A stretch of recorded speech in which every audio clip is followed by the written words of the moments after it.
আসসালামু আলাইকুম প্রিয় দর্শক, আমার চ্যানেলে আপনাদের সবাইকে স্বাগত। সবাই কেমন আছেন? আশা করছি ভালো আছেন। তো আজকে আমি আবারও হাজির হয়ে গেছি একদম ইউনিক আর মুখরোচক একটা নাস্তা রেসিপি নিয়ে। তো ভিডিওটি প্রথম থেকে শেষ পর্যন্ত দেখার অনুরোধ রইল। আর ভালো লাগলে অবশ্যই একটা লাইক দিবেন। আর আমার চ্যানেলে নতুন বন্ধু হয়ে থাকলে চ্যানেলটিকে সাবস্ক্রাইব করে আমার পাশেই থাকুন। তো চলুন বন্ধুরা, শুরু করা যাক। তো আমি এরকম একটা বড় সাইজের বাটি নিয়েছি আর নিয়ে নিলাম এই বাটি মানে এক বাটি সুজি, আর ওই মাপেই নিয়ে নিচ্ছি টক দই। তো সম্পূর্ণ টক দইটা আমি নিয়ে নিচ্ছি বাটিতে। এবার আমি অল্প একটু জল দিয়ে দিচ্ছি, দিয়ে এবার আমি নাড়াচাড়া করে মিশিয়ে নেব টক দইটাকে। তো আমি হ্যান্ড উসে ভালো করে নাড়িয়ে চাড়ে মিশিয়ে নিচ্ছি। চুলাতে আমার ভালো হচ্ছে না, তার জন্য।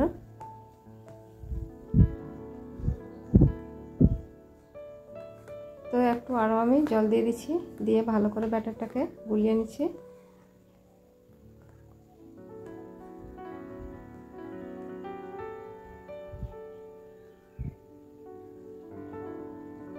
তো বন্ধুরা, খুব ভালো করে ব্যাটারটাকে গুলিয়ে নিয়েছি। এবার আমি 10 মিনিটের জন্য রেস্টে রেখে দিচ্ছি। আর এদিকে আমি 10 মিনিট পর হাজির হয়ে গেছি। এখানে আমি একটা বড় সাইজের আলু গ্রেট করে নিয়েছি, অল্প একটু দিয়ে দিচ্ছি আমি এখানে পুঁই পাতা কুচি। সবজিটা আপনাদের পছন্দ মতো নিয়ে নিতে পারেন। আর দিয়ে দিচ্ছি পেঁয়াজ কুচি কিছুটা পরিমাণ, একটা টমেটো কুচি,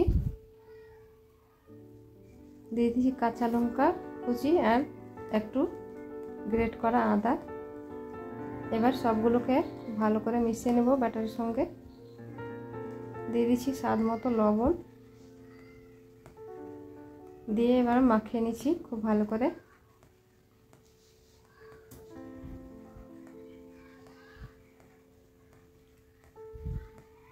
তো বাটিটা আমার একটু ছোট হয়ে গেছে, বড় বাটি আমাকে আরও নিতে হতো।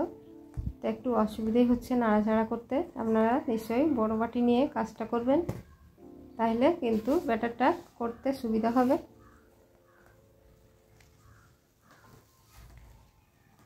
ব্যাটারটা কিছুক্ষণ নাড়াচাড়া করে মাখিয়ে নিয়েছি। এবার দিয়ে দিচ্ছি কিছুটা লঙ্কার গুঁড়ো, আর দিয়ে দিচ্ছি চাট মশলা গুঁড়ো, আর দিয়ে দিচ্ছি বেকিং সোডা অল্প একটু, দিয়ে ঘুটে ভালো করে নেড়ে চেড়ে নিচ্ছি চামচ দিয়ে, ভালো করে মিশিয়ে নিচ্ছি।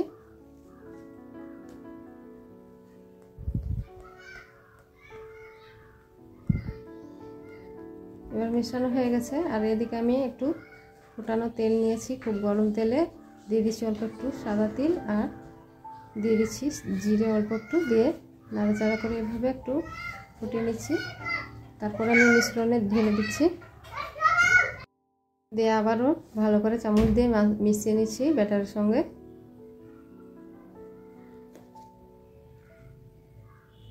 তো ভালো করে মেশানো হয়ে গেছে। এবার আমি এরকম 3টা বাটি নিয়েছি।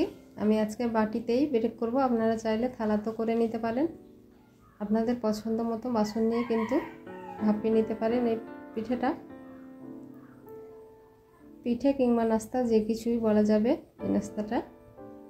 তো বাটিতে একটু করে সাদা তেল মাখিয়ে নিচ্ছি, যে নাস্তাটা বের করতে সুবিধা হবে তার জন্য। এবার আমি বাটিতে কিছুটা পরিমাণ করে নিয়ে আমি মিশ্রণগুলো বাটিতে নিয়ে নিচ্ছি। তো বন্ধুরা, আবারও বলছি, আমার ভিডিও দেখতে যদি নতুন বন্ধু এসে থাকো তাহলে প্লিজ আমার চ্যানেলটিকে সাবস্ক্রাইব করো। আর আমার ভিডিওগুলো যদি ফেসবুক পেজ থেকে দেখা থাকো তাহলে ফলো করে দিও। আমি বাটিটা খালি রেখে দিয়ে দিচ্ছি ব্যাটারগুলো।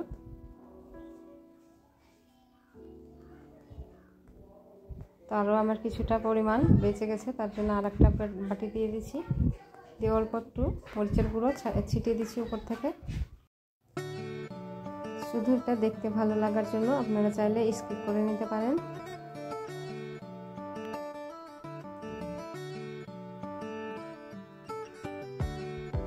সম্পূর্ণ আমার দেওয়া হয়ে গেছে।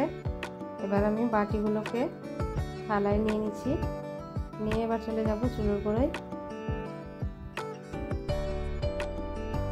তো চুলোয় আমি আগে থেকে জল গরম হতে বসিয়েছিলাম কিছুটা পরিমাণ।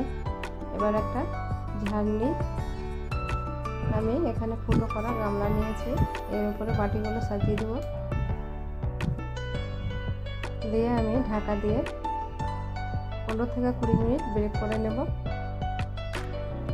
ফিরে আসছি 15 থেকে 20 মিনিট পর।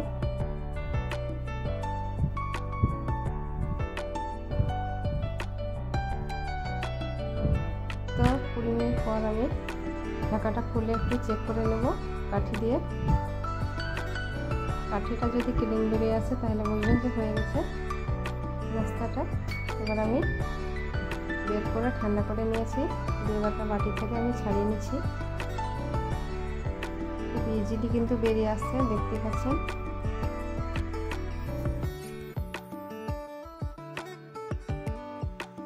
তো এই যে দেখুন বন্ধুরা কি সুন্দর লাগছে।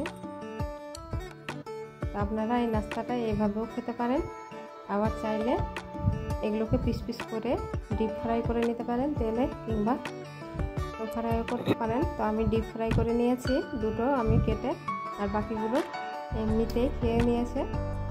আর এই যে দেখুন বন্ধুরা কতটা ক্রিস্পি হয়েছে উপর থেকে, আর ভিতর থেকে কিন্তু একদম সফট, খেতে ভীষণই মজার হয়। আপনারা একবার হলেও ট্রাই করে দেখতে পারেন বাড়িতে। এই নাস্তাটা খেতে ভীষণই মজার হবে, বিকেলে চায়ের সঙ্গে কিংবা সকালে এই নাস্তাটা বাচ্চাদের স্কুলে টিফিনও দিতে পারবেন। তো ভিডিওটি কেমন লেগেছে আশা করছি ভালো লেগেছে। ভালো লাগলে অবশ্যই একটা লাইক দেবেন, আর আমার চ্যানেলে নতুন হয়ে থাকলে চ্যানেলটিকে সাবস্ক্রাইব করবেন। আল্লাহ হাফিজ।